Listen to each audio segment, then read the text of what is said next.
மாணவர்கள் எவரும் போதைக்கு அடிமையாகாதீர்கள்.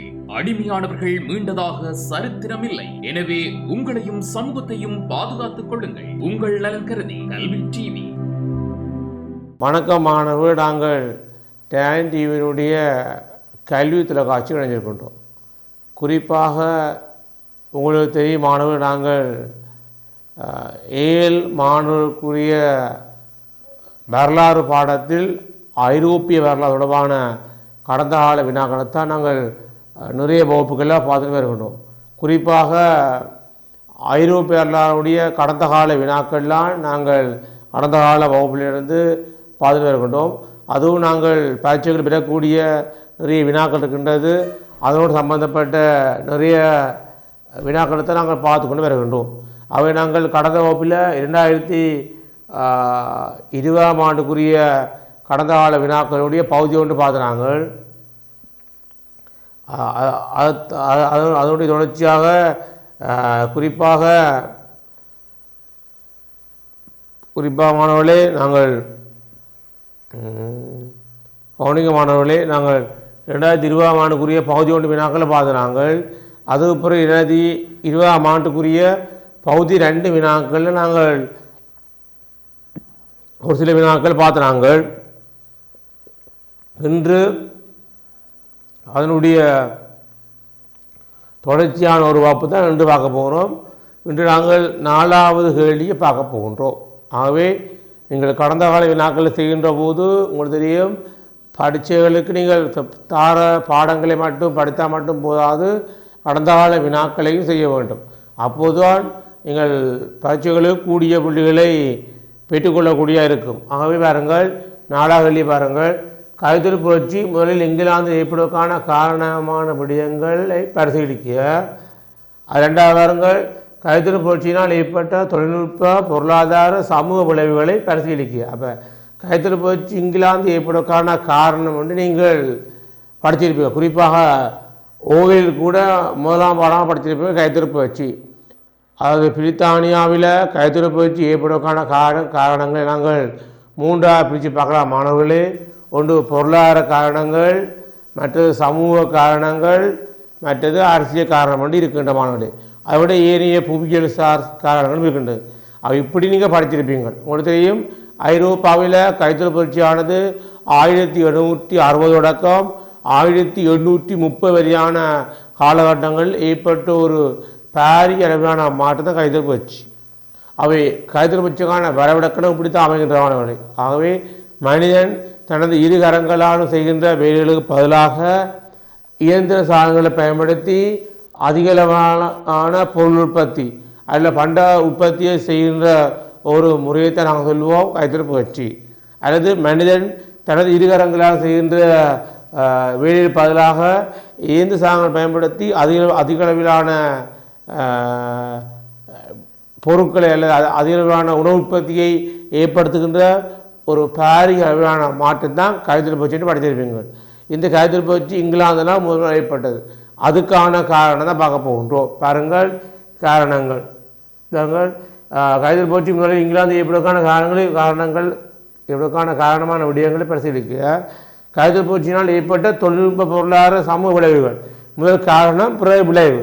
காரணம் வேறு, விளைவு வேறு. காரணத்தால் விளைவு வரப்போகுது. பாருங்கள் விடையினுடைய அணுகுமுறையை பாருங்கள் மாணவர்களே. விடையினுடைய அணுகுமுறையை பாருங்கள்.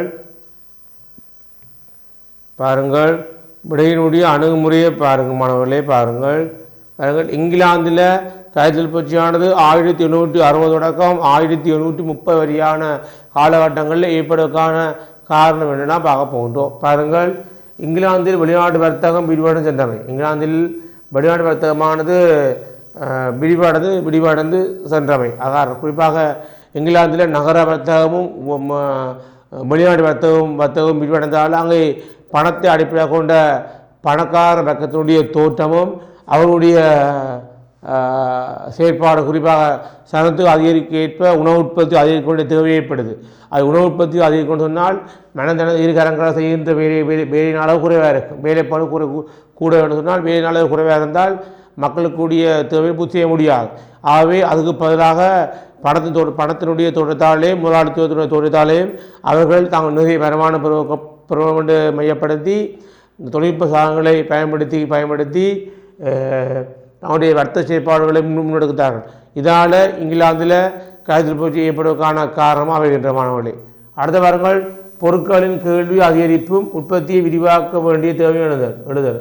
பொருட்களுக்கு கேள்வி குறிப்பாக இங்கிலாந்தில் சனத்தொகை துரித வளர்ச்சி அடையுது. சனத்தொகை துரித வளர்ச்சி அடைந்தால் உணவு உற்பத்திக்கான கேள்வியும் அதிகரிக்கும்.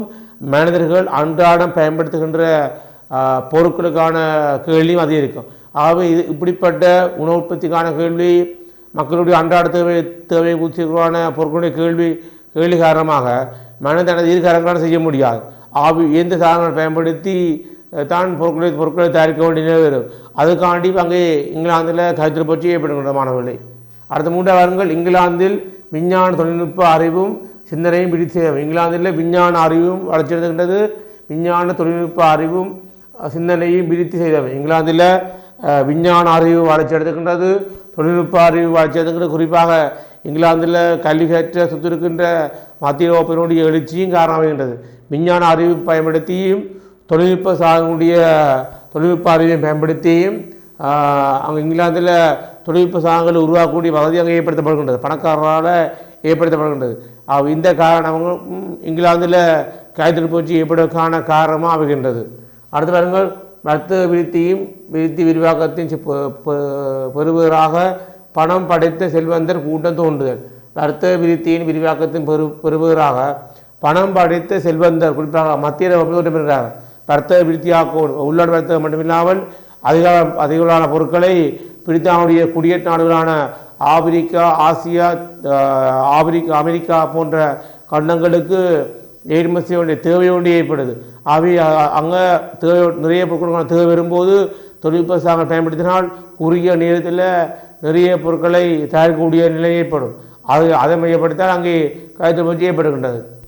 அடுத்த வாரங்கள் கமத்தொழில் புரட்சி, குறிப்பாக இரண்டாவது காணிகளை பிரித்தெடுக்கும் இயக்கம், அதாவது கமத்தொழில் புரட்சி அல்லது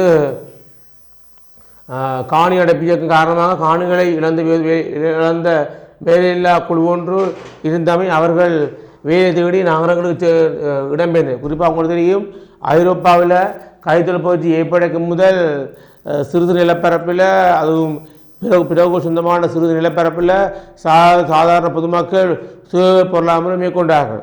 ஆனால் காலப்போக்கில் ஐரோப்பாவில் மானிய முறை அல்லது மத்திய கால வீழ்ச்சி அடைந்த பெறுவதாக சிறு நிலங்களை ஒன்றாக இணைக்கும் காணி அடைப்பு இயக்கம் உருவாயிற்று. காணி அடைப்பு இயக்கம் உருவாகினால அந்த விவசாயத்தில் வேலை செய்த விவசாயிகள் வேலை தேடி நகரங்களுக்கு போனார்கள். நகரங்கள் போய் அங்கே இருக்கின்ற இயந்திர சாதனங்களையும் தொழிற்சாலைகளையும் வேலை செய்தார்கள்.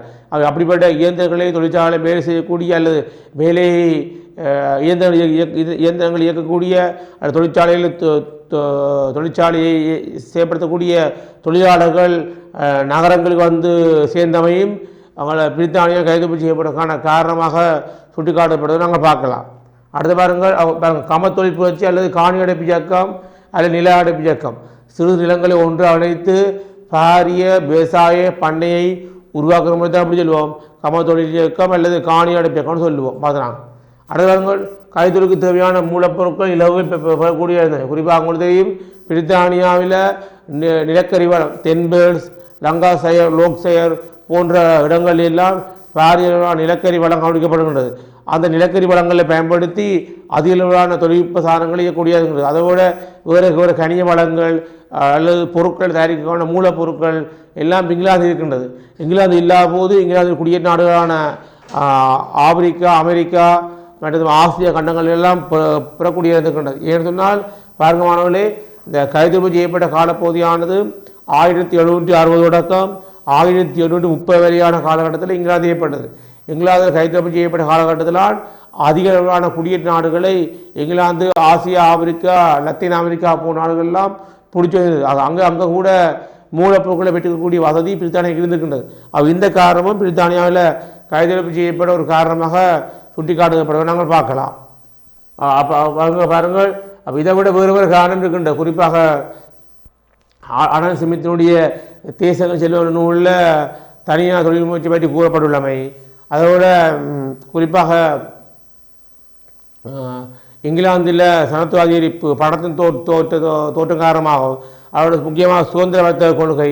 இங்கிலாந்தில் சுதந்திரமாக வர்த்தகம் செய்யக்கூடிய வசதிகள் காணப்பட்டதும், அங்கே வர்த்தகத்துக்கு தடையில்லாத ஒரு நிலை காணப்பட்டதும் அங்கே கைத்திருப்பு செய்யப்பட ஒரு காரணமாக சுட்டி காட்டப்படுகின்றது. ஆகவே இவ்வாறு இங்கிலாந்திலே கைத்திருப்பு செய்யப்பட்ட காரணங்கள் நாங்கள் பொருளாதார காரணங்கள், சமூக காரணங்கள், அரசியல் காரணப்படுத்தியிருப்பீங்கள். இப்போ பொருளாதார சமூக காரணம் இல்லாமல் பொருளாதாரத்தும் கூட வந்திருக்கின்றது. சமூக காரணத்தை எடுத்து பார்த்தா மாணவர்களே அங்கே விஞ்ஞான வளர்ச்சியும் தொழில்நுட்ப வளர்ச்சியும் ஏற்படுத்தப்படுகின்றது.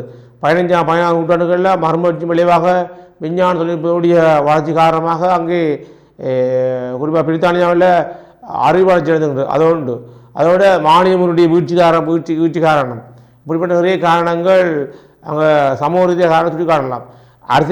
அரசியல் காரணம் பார்த்தால் அங்கே இருக்கின்ற ஆட்சியாளர்கள், குறிப்பாக இங்கிலாந்து ஆட்சியாளர்கள் புதிய கண்டுபிடிப்புகளுக்கும் புதிய விஞ்ஞான தொழில்நுட்ப அறிவுக்கும் பரிசுகளும் உதவியும் வழங்கப்பட்டவை. அதோட கண்டுபிடிப்புகளை ஊக்கப்படுத்தியவை போன்ற காரணங்கள் இங்கிலாந்தில் கைத்தொழில் செய்யப்பட வழிவகுத்து காட்டப்படுகின்றது. அவை பொருளாதார சமூக அரசியல் காரணம் பார்க்குறாங்க. அதோட உங்களுக்கு தெரியும் இங்கிலாந்து நாடானது தனித்துவமான ஒரு நாடாக இருக்கின்ற, குறிப்பாக 4 பக்கமும் கடலால் சூழப்பட்ட ஒரு தீவாக இருக்கின்றது. அதோட அதிகளவான புவியியல் காரணிகளால் சூழப்பட்டிருக்கின்றது. அதோட அரசியல் பொருளாதார ரீதியாக அந்த காலத்தில் நிறைய குடியேற்ற நாடுகளை பிரித்தானியா பிடிச்சி வச்சுக்கின்றது என்று நாங்கள் நிறைய விடயம் பார்த்தோம். அவை இப்படிப்பட்ட ஒரு விடயம்தான் பிரித்தானியாவில் கைத்தொழில் செய்யப்படக்கான காரணமாக சுட்டி காட்டப்படுகின்றது. ஆகவே மாணவர்களை நீங்கள் ஐரோப்பியர்களால் படிக்கிறீர்கள், கைத்தொழில் தொடர்பான பாட அலகுகளை நீங்கள் ஓயில் படிச்சிருப்பீர்கள், 9ஆம் ஆண்டாக படிச்சிருப்பீங்க. கைத்தொழில் பாடம் ஒரு சுருக்கமாக உங்களுடைய சிலபஸ் உட்பட படிச்சிருப்பீர்கள். ஆனால் 7இல் அதனுடைய விரிவுத்தன்மை நீங்கள் பார்க்கக்கூடியதாக இருக்கின்றது. ஆகவே வரலாறு என்று பாட வேண்டும் என்னும்போது குறிப்பாக ஓயில் படித்த ஐரோப்பிய பாடம் தான் இங்கே பெருமளவு உள்வாங்கப்பட்டிருக்கு நீங்கள் காணலாம். அப்போ நாங்கள் இப்போ பார்த்தாங்க பிரித்தானியாவில் கைத்தொழில் பற்றி ஏற்படுவதற்கான காரணங்கள் நாங்கள் பொதுவாக காரணம் என்று பார்த்தாங்க பொருளாதார சமூக அரசியல் ரீதியான காரணம் என்று பார்த்து முடிச்சிருக்கின்றோம்.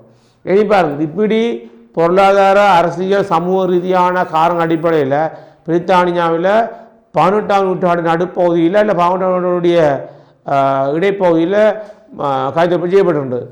அது பிறகு 19ஆம் நூற்றாண்டு ஆரம்பத்தில் ஐரோப்பா கண்டம் முழுவதும் பரவி பிறகு பிரித்தானியாவுடைய குடியேற்ற நாடுகளான ஆசியா, ஆப்பிரிக்கா, லத்தீன் அமெரிக்கா போன்ற பல நாடுகளுக்கு எல்லாம் பரவி அது உலகம் முழுவதும் கைத்தொழில் பெறுவதற்கு விதிவிட காணலாம்.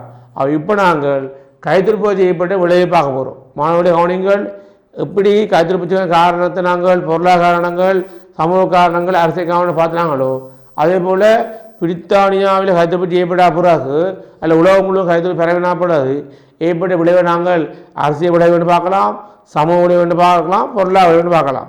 அப்போ இதில் நாங்கள் பாருங்கள் விளைவு தான் கேட்டுருக்கோம். உங்கள் விளைவில் பாருங்கள் தொழில்நுட்ப ரீதியாக விளைவு பாருங்கள், தொழில்நுட்ப ரீதியாக விளைவு பாருங்கள் பறக்கும் நாடா. ஜோன் கே என்பவர் பறக்கும் நாடா எனப்படுகின்ற ஒரு நூல் நூக்குண்ட இயந்திரங்களை கண்டுபிடித்ததன் மூலம் நூல் நூக்குண்ட செயற்பாடு இலவுபடுத்தப்பட்டது. அடுத்து பாருங்கள் ஸ்பீனிங் எண்ணி ஜேம்ஸ் கதக்ராஃப். அடுத்து பாருங்கள் நீர்ச்சட்டம் ரிச்சர்ட் ஆக்ரர், நீராகக்கூடிய நீர்ச்சட்டத்தை ரிச்சர்ட் ஆக்ரர் கண்டுபிடித்தார். அடுத்து ஸ்பீனிஷ் மியூஸ் சாமுவேல் குரோம்டன் கண்டுபிடிச்சிருக்கிறார். அடுத்த விசைத்தறி எட்மண்ட் ஹாரட்ரைட். அடுத்த நீராவி இயந்திரம் தோமஸ் நியூகோமன் ஜேம்ஸ் வாட். அதாவது நீராவி இயந்திரத்தை முதல் தோமஸ் நியூகோமன் தான் கண்டுபிடித்தவர். அதை விரிவுபடுத்தி கண்டுபிடிக்கப்பட்டது தான் ஜேம்ஸ் வாட்டினுடைய நீராவி இயந்திரம். அடுத்தவங்கள் பாதுகாப்பு விலகு ஹம்ப்ரி டேவி. உதவியும் சுரங்கங்களில் நிலக்கரியை அகழ்ந்தெடுக்கின்ற போது வெளிச்சம் இல்லாமல் இருக்கும். அந்த வெளிச்சத்தை கொண்டு வரணும், நிலக்கரி எடுக்கிறது இலகுபடுத்துவதற்கான தான் ஹம்ப்ரி டேவி என்பதால் பாதுகாப்பு எனப்படுகின்ற ஒளி விளக்கு கண்டுபிடிக்கப்பட்டிருக்கின்றது. அதோட புகைப்படகு ரோபோட் புல்டன். உங்களையும் ஐரோப்பிய நாடுகளானது நதிகளாலேயும் கடலால் இணைக்கப்பட்டபடியால் நதிகள் அல்லது கடலால் போக்குவரத்து இலவாக இருக்கும். அவை புகைப்படகு கப்பல் எல்லாம் அங்கே தேவைப்பட்டிருக்கின்றது. அதனால் தான் புகைப்படகு மூலம் ஒரு இடங்களுக்கு போகிற இலவர்த்தப்பட்டிருக்கின்றது. ஏன்னா ஐரோப்பிய நாடுகளில் தரவழியாக போகக்கூடிய இருக்கும், கடவழியாக போகக்கூடிய இருக்கும், அதோட ஆய வழியாக போகக்கூடிய இருக்கும். அவை சனத்து அதிகரிப்பு ஏற்ப நாங்கள் போக்குவரத்து பாதைகளை விரிவுபடுத்த வேண்டிய தேவை ஏற்பட்டிருக்கின்றோம். அதனால் தான் புகைப்படகை ரொபோட் ஃபுல்டன் என்பதை கண்டுபிடிச்சிருக்கின்றார். அவர் பாருங்கள் புகையிரத இன்ஜின் ஜோஷ் ஸ்டீவன்சன், புகையிரத இன்ஜினா ஜோஷ் ஸ்டீவன்சன் என்பதை கண்டுபிடிச்சிருக்கிறார். இவ்வளவு தொழில்நுட்ப ரீதியாக ஐரோப்பாவில் குறிப்பாக பிரித்தானியாவில் கைத்தொழிற்சி காரணமாக ஏற்பட்ட விளைவாக சுட்டி காட்டப்படுகின்றது. மனுகாரங்கள் பறக்கும் நாடா ஜோம்ஸ்கே ஸ்பெல்லிங் எண்ணி ஜேம்ஸ் கதக்ரஃப் அடுத்த நீச்சட்டம் ரிச்சர்ட் ஆக்ரைட் ஸ்பெல்லிங் மியூஸ் சாமுவேல் குரோம்டன் விசைத்தறி எட்மண்ட் ஹாரட்ரைட் நீராவியந்திரம் தோமஸ் நியூஹோமன் ஜேம்ஸ் வாட் அடுத்து பாதுகாப்பு விளக்கு ஹெம்ரி டேவி புகைப்படகு ரொபோட் ஃபுல்டன் புகையிரத இன்ஜின் ஜோஷ் ஸ்டீவன்சன் இவ்வளவும் ஐரோப்பாவில் மறுமலர்ச்சி ஏற்பட்ட விளைவாக குறிப்பாக கைத்தொழிற்புரட்சி ஏற்பட்ட விளைவாக ஏற்படுத்தப்பட்ட தொழில்நுட்ப சாதன ரீதியான கண்டுபிடிப்புகளும் கண்டுபிடித்தாக்களும் அங்கே இருக்கின்ற கண்டுபிடிச்ச உபகரணங்களும் பார்த்துருக்கின்றோம். அடுத்த பாருங்கள் பொருளாதார விளைய பாருங்கள் உற்பத்தி முறைகளில் அடிப்படை மாற்றம் ஏற்படுது. குறிப்பாக ஆரம்பத்தில் கையால் செய்கிற வேலைகளுக்கு பதிலாக இயந்திர சாதனங்கள் பயன்படுத்தி அதிகளவான பொருள் உற்பத்தியை ஏற்படுத்தியிருக்கின்றார்கள். அவை உற்பத்தியில் நவீன தொழில்நுட்ப சாதனங்கள் முறைகளை பயன்படுத்த வேண்டிய தேவை இங்கே ஏற்பட்டுகின்றது. அதனால் நாங்கள் உற்பத்தியின் அடிப்படையில் பல மாற்றம் ஏற்படுகின்றது. அதோட விவசாயத்தை அடிப்படையாக கொண்ட பொருளாதாரத்துக்கு பதிலாக கைத்தொழில் அடிப்படையாக கொண்ட பொருளாக உண்டு. தெரியும் ஐரோப்பாவில் கைத்தொழில் செய்யப்படும் முதல் மானிய முறை சுயதேய பொருளாக காணப்படுகின்றது. தமக்கு தேவையானதை தாங்களே உட்கொண்டு பூர்த்தி செய்யக்கூடிய சுய பொருளாதார காணப்படுகின்றது.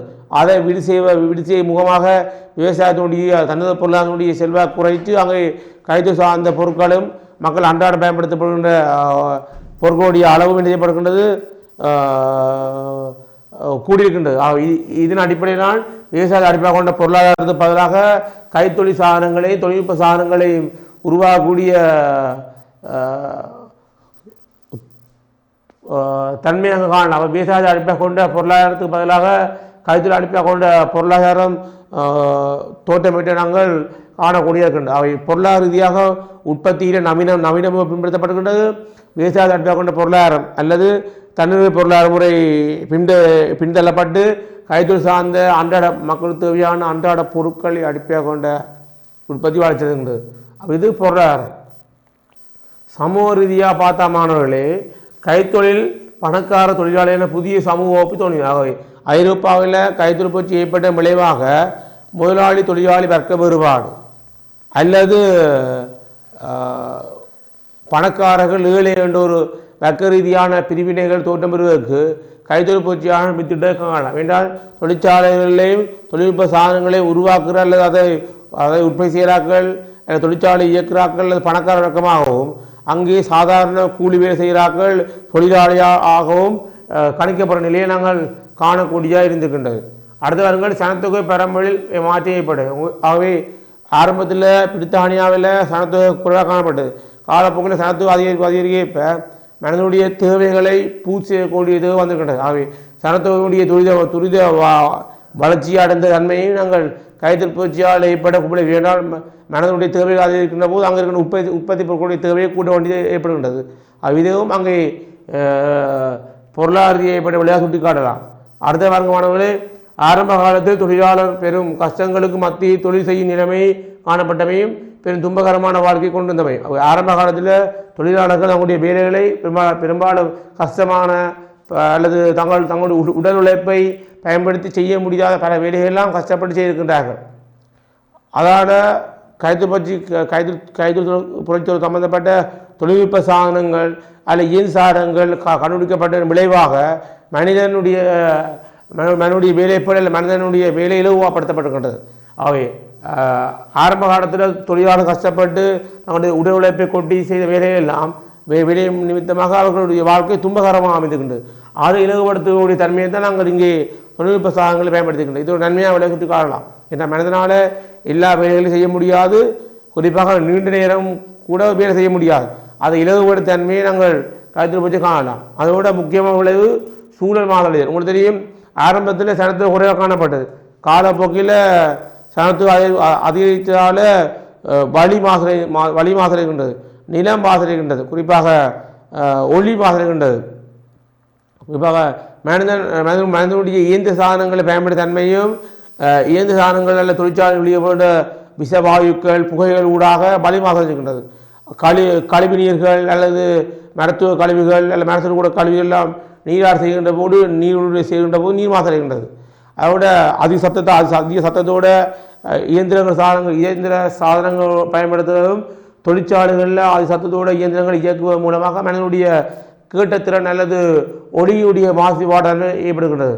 அப்போ அதோட வளி மாசு இருக்கின்றது, ஒளி மாசு இருக்கின்றது, குறிப்பாக நில மாசு இருக்கின்றது, அதோட நீர் கூட மாசடைகின்றது. ஆகவே சூழல் மாசடை காரணமாக மனிதனுடைய நிலைத்த தன்மை அது ஒரு கேள்விக்குறியாக தன்மை காணலாம். சூழல் மாசடைஞ்சால் மனிதனுடைய மனதுக்கு வழி மூலமாகவோ நிலம் மூலமாகவோ நீர் மூலமாகவோ பல்வேறு வகையான தொற்று நோய்கள் அல்லது தொற்றா நோய்கள் ஏற்படக்கூடிய தன்மையை காணலாம். அதனால் மனிதனுடைய இருப்புக்கு கேள்விக்குரிய ஒரு ஏற்படுத்திய ஒரு பாதகமான விளைவை நாங்கள் கயத்திருப்பூச்சியுடைய விளைவை நாங்கள் மாணவர்களை சுட்டி காட்டலாம். ஆகவே இவ்வாறு தான் கயத்திருப்பூச்சி காரணமாக இங்கிலாந்தில் ஏற்பட்ட சமூக விளைவு.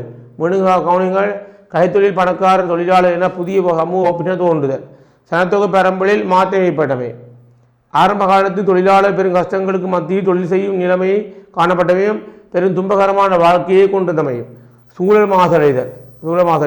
வேறுங்கள் முதல் பார்க்குறாங்கள் கைத்தொழிற்பயிற்சி காரணமாக கைத்தொழிற்பயிற்சியே இங்கிலாந்து ஏற்பட ஒரு காரணத்தை மையப்படுத்தி நாங்கள் பார்க்குறாங்க. அதுக்கு பிறகு கைத்தொழிற்பயிற்சி ஏற்பட்ட தொழில்நுட்ப விளைவு பார்த்தாங்கள், பிறகு பொருளாதார விளைவு சமூக விளைவு வந்து நாங்கள் பார்த்து முடிச்சிருக்கின்றோம். இவ்வாறு தான் அமைந்திருக்கின்றது. அடுத்த வாருங்கள் 4வது கேள்வி மாணவர்களே, குறிப்பாக இவ்வாறு அமைந்திருக்கின்றது. கைத்தொழிற்பயிற்சி சம்பந்தப்பட்ட ஒரு வினாவாகத்தான் இந்த வினா அமைந்திருக்கின்றது. அடுத்த வாருங்கள் 5வது பாருங்கள் சுருவி பாருங்கள். பின்னவற்றுள் எவையேனும் இரண்டின் வரலாற்று முக்கியத்துவம் பற்றி சுருவி எழுதுக. இரண்டுக்கு வரலாற்று முக்கியத்துவம் பற்றியான ஒரு சிறு உறுப்பை நாங்கள் எழுத வேண்டிய தேவை இருக்கின்றது. பாருங்கள், உரோம பேரரசில் கிறிஸ்தவத்தின் வெற்றி முதலாவது, அடுத்தது எதிர்மத சீர்திருத்தம் 2வது, 3வது 14ஆம் லூஜி, 4வது இங்கிலாந்தில் மகோன்னத புரட்சி. இந்த 4 சுருவி தரப்படுகின்றன. பாருங்கள், உரோம பேரரசில் கிறிஸ்தவத்தின் வெற்றி முதலாவது, அடுத்து எதிர்மத சீர்திருத்தம், 14ஆம் லூஜி, அடுத்து இங்கிலாந்தின் மகோன்னத புரட்சி. இதில் நாங்கள் 2க்கு வரலாற்று ரீதியாக உங்களோட சிலபஸ் உட்பட்ட வரலாற்று ரீதியான ஒரு சுறுசுறுப்பு எழுத வேண்டிய தேவையும் கூட வந்திருக்கின்ற மாணவர்களே.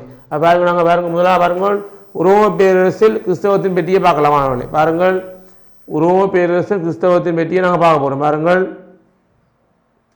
உரோம பேரரசில் கிறிஸ்தவத்தின் வெற்றியை பாருங்கள் மாணவர்களே. உரோம பேரரசில் கிறிஸ்தவத்தின் வெற்றி பாருங்கள். இயேசு பெருமான் யூதாய் பிரதேசத்து பெத்லஹேம் ஹேமில் யூதல் இனத்தவராக கிபி 1ஆம் நூற்றாண்டுக்கு அண்மையிலான வருடத்தில் பிறந்த இவர் இளவயது புதிய சமயம் ஒன்றை போய்க்க தொடங்கினார். அவை இயேசுபிரான் உரோம பேரரசில் கிறிஸ்தவ வெற்றி என்னும்போது இயேசுபிரான் யூத பிரதேசத்தில் பெத்லஹேம் என்ற நகரத்தில் யூத இனத்தவராக கிபி 1ஆம் நூற்றாண்டில் இறுதி பகுதியில் அண்மையில் பிறந்ததாகவும் அவருடைய இளவயதில் ஏற்பட்ட அந்த பல அறநெறி கருத்துக்களை அடிப்படையாக கொண்டு அன்பு, கருணை, இரக்கம் போன்ற கருத்துக்களை அடிப்படையாக கொண்டு தான் இந்த கிறிஸ்தவ சமயமானது உருவாக்கப்பட்ட சொல்லப்படுகின்றது. அதாவது உரோம பேரரசில் ஆரம்பத்தில் ஏற்பட்ட ஒரு சமய நிலைமையான ஒரு மாற்றம்.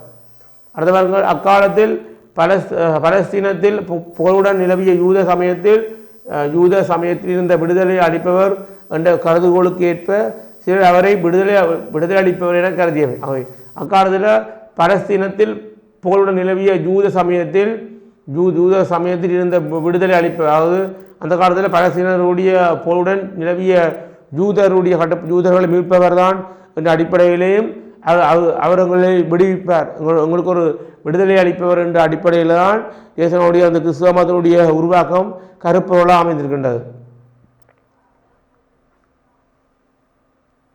ஓகே, அடுத்தது பாருங்கள், உரோம அதிகாரிகள் கிறிஸ்துவை சிலுவையில் அறைந்து கொன்ற போதும் கிறிஸ்துவ சமயம் படிப்படியாக உரோம பேரரசு பரவுது.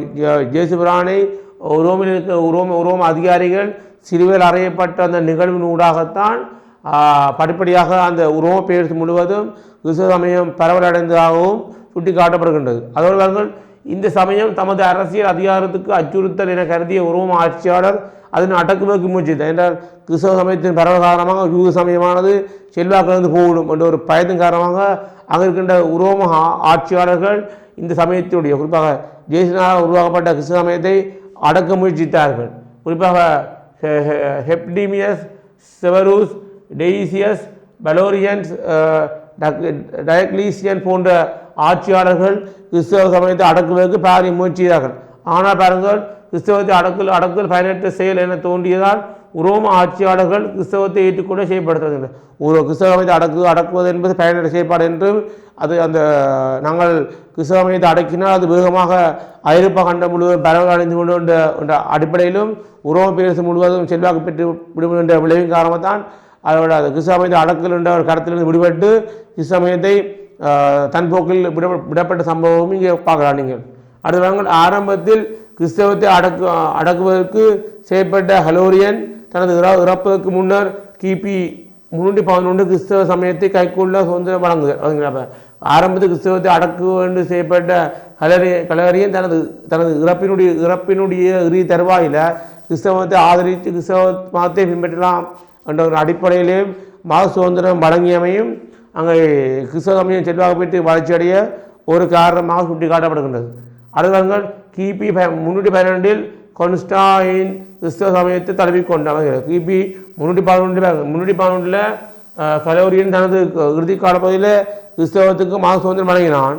அதுக்கு பிறகு கிபி 12 கான்ஸ்டாயின் கிறிஸ்தவ சமயத்தை தழுவிக்கொண்டவையும் அங்கே கிறிஸ்தவ சமயமான உரோம பேரரசு முழுவதும் சிறப்பான முறையில் செல்வாக்கு பெற்று வளர்ச்சி அடையவும் பிற்காலத்தில் கிரேக்க மற்ற ஐரோப்பிய தேசங்கள் முழுவதும் கிறிஸ்தவ சமயம் செல்வாக்கு பெற்று வளர்ச்சி அடையவும் இது காரணமாக சுட்டி காட்டப்படுகின்றது.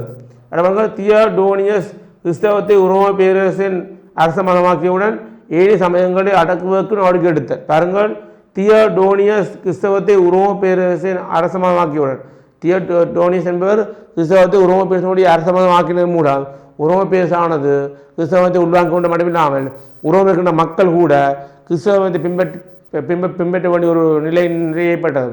இவ்வாறு ஐரோப்பாவில் குறிப்பாக உரோம பேரரசில் கிறிஸ்தவ சமயத்தினுடைய வெற்றி அமைகின்றது. பாருங்கள், ஜேசு பெருமான் யூத பிரதேசத்தில் பெத்தவ கேமில் ஜூதல் இனத்தவராக கிபி 1ஆம் நூற்றாண்டின் அந்நியனான வருடத்து பிறந்த இவர் இளவையில் புதிய சமயம் ஒன்றை போதிக்க தொடங்கியமை.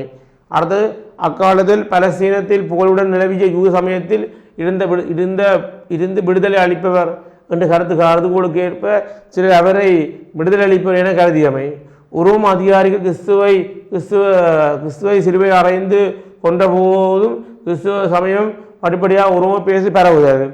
இந்த சமயம் தனது அரசியல் அதிகாரத்துக்கு அச்சுறுத்தல் என கருதிய உரோம ஆட்சியாளர் அதை அடக்குவதற்கு முயற்சித்தனர். ஹெப்டிமியஸ், செவரூஸ், டெய்சியஸ், வலோரியன், டயக்லீசியன் போன்றவர்கள் முக்கியமான ஆட்சியாளர்கள். அதுபிறகு கிறிஸ்தவத்தை அடக்குதல் பயனற்ற செயல் என தோன்றியதால் உரோம ஆட்சியாளர்கள் கிறிஸ்தவத்தை ஏற்றுக்கொள்ள செய்யப்படுதல். அடுத்து, ஆரம்பத்தில் கிறிஸ்தவத்தை அடக்குவதற்கு செய்யப்பட்ட ஹலோரியன் தனது இறப்புக்கு முன் கிபி 312 கிறிஸ்தவத்துக்கு ஒரு மாத சுதந்திரத்தை வழங்கியிருக்கின்றார். கிபி 312 கான்ஸ்டாயின் கிறிஸ்தவ சமயத்தை தழுவிக்கொண்டான். அதோடு இறுதியாக தியோடோனியஸ் கிறிஸ்தவத்தை உரோம பேரரசின் அரச மதமாக்கியவுடன் 7 சமயங்களை அடக்குவதற்கு நடவடிக்கை எடுத்தல். அரச மதம் ஆக்கிய மட்டுமில்லாமல் 7 மதங்களை அடக்குவதற்கு நடவடிக்கை எடுத்ததும் உரோம பேரரசில் கிறிஸ்தவத்தினுடைய வெற்றியை தான் அது காட்டுகின்றது. அவை உரோம பேரரசினுடைய கிபி 1ஆம் நூற்றாண்டில் அண்மைய காலப்பகுதியில் பெத்லகேமில் பிறந்த இயேசுநாதர் தன்னுடைய அறக்கருத்துக்கு ஊடாகவும் தன்னுடைய போதனைகள் ஊடாகவும் கிறிஸ்தவ சமயத்தை உரோம பேரரசில் வளர்த்துறது மட்டுமில்லாமல் யூத இனத்தை மீட்பவராகவும் அதை மையப்படுத்த கிறிஸ்தவ மதம் தோற்றப்பட்டால் சொல்லப்படுகின்றது. ஆகவே இவ்வாறு தான் உரோம பேரரசில் கிறிஸ்தவ வெற்றி அமைகின்றது. ஆகவே மாணவர்கள் நாங்கள் இன்று கைத்தொழில் புரட்சிக்கான ஏற்படுவதற்கான காரணங்கள் அதனுடைய தொழில்நுட்ப சமூக பொருளாதார விளைவு பற்றி பார்த்தனாங்கள். அதோடு இப்போ பார்த்தாங்க நாங்கள் உரோம பேரரசு கிறிஸ்தவ வெற்றி பார்த்துக்கணும். ஆகவே அடுத்த வகுப்பில் நாங்கள் மாணவர்களே இந்த எதிர்மரசி யுத்தம் அல்லது அடுத்த வாடு பெறக்கூடிய கேள்வியை பார்க்கலாம். மாணவர்களே, தொடர்ச்சியாக டேண்டினுடைய கல்வி தொகுப்பாட்சி இணைஞ்சிருப்ப ஊடாக இவ்வாறான ஏழ் மாணவர்களுடைய பயன்மிக பல விடயங்களை அறியலாம். மாணவர்களே, நன்றி, வணக்கம் மாணவர்களே. கல்வி டிவியில் புத்தம்புது நிகழ்ச்சிகளை உடனுக்குடன் பார்த்து மகிழ எமது ஃபேஸ்புக் மற்றும் யூடியூப் பக்கத்தை லைக் செய்யுங்கள்.